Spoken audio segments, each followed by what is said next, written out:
कार्तिक मास के कृष्ण पक्ष में चतुर्दशी तिथि के करवा चौथ अथवा करक चतुर्दशी के नाम से जाना जाता है। इस दिन सौभाग्यवती स्त्रियों के लिए गणेश जी की पूजा करने का विधान है। भारत से मत और गणेश जी की पूजा किसी भी काल के प्रारंभ में करने की प्रथा सदैव ही रही, क्योंकि सभी देवी में इन्हें अनादि देव माना गया है। अतः गणेश जी का पूजा सर्वप्रथम होती है। भगवान शिव पार्वती ने भी अपने विवाह काल में सर्वप्रथम गणेश जी की पूजा की थी। इसका उल्लेख कवि कल सम्राट गोस्वामी तुलसीदास जी ने अपने महाकल्याण में किया है।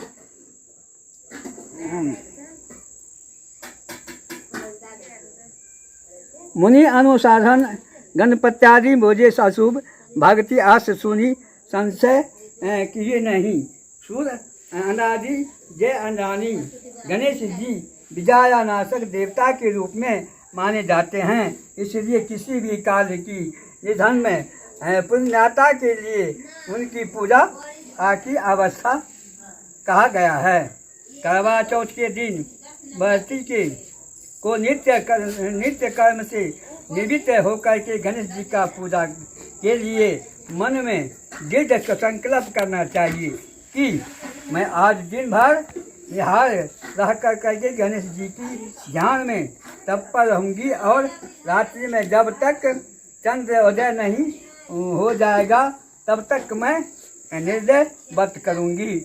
व्रत के दिन संध्या काल में घर की दीवार के को गोबर से लेप कर उसके ऊपर गेरू की स्याही बना करके उससे गणेश पार्वती शिव कार्तिक के आदि देवियों की मूर्तियाँ बनानी चाहिए। साथ ही एक वट वृक्ष बरगद को पेड़ मानव के अंकारित बनाकर करके दिखानी चाहिए। उस मानव वृत्ति के साथ से छलनी भी होनी चाहिए। मास पास में उदित होते हुए शिव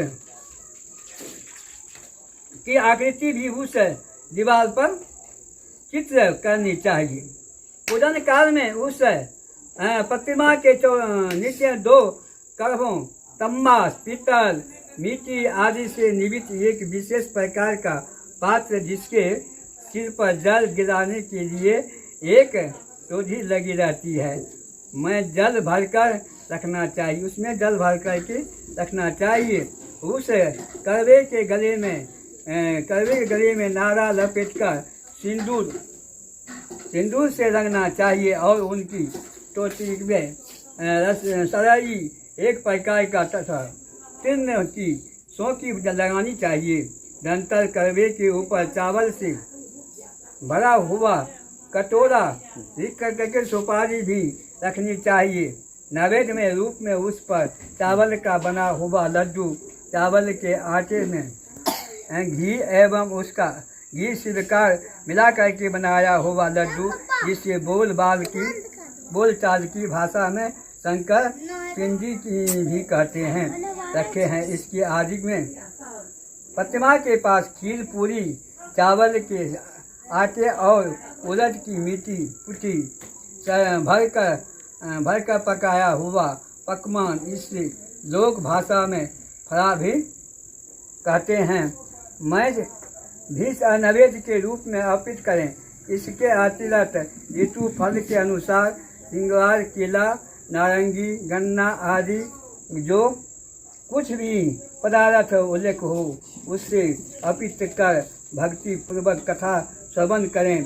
कथा के अंत में पूर्व में स्थापित उन कर्मों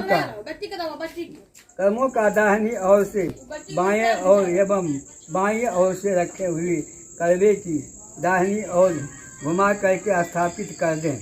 इस प्रक्रिया को लोक भाषा में करवा करना भी कहते हैं। इस प्रकार विधि विधान पूर्वक पूजन करने से व्रती के ऊपर गणेश जी की प्रसन्नता होती है और उसके फल स्वरूप उससे मनोवांछित फल की प्राप्ति तथा अखंड सौभाग्यता मिलती है। तथा कथा निम्नलिखित प्रकार से है।